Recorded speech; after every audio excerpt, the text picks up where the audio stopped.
শতরূপে সারদা বই থেকে পাঠ। বিষয় নিবেদিতার ধ্রুব মন্দির, শঙ্করী প্রসাদ বসু। পরবর্তী অংশ।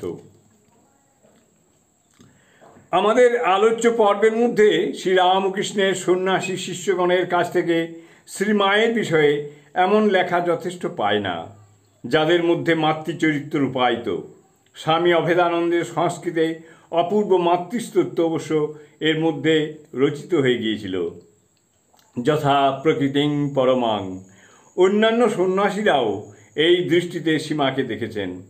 পরবর্তীকালে স্বামী রামকৃষ্ণানন্দের লেখা একটি চিঠি আমরা আবিষ্কার করতে পেরেছি, যার মধ্যে 1911 সালে তিনি এই বিশ্বজগতের জননীকে অভ্যর্থনা জানাতে আহ্বান করেছেন মাদ্রাজি এক ভক্তকে।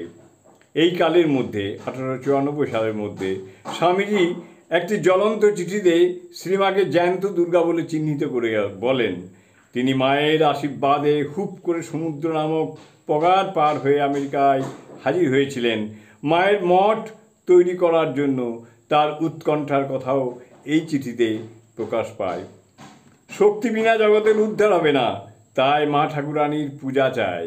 জ্যান্ত দুর্গার পূজা দেখাবো, তবে আমার নাম স্বামী বিবেকানন্দ। জয় মা।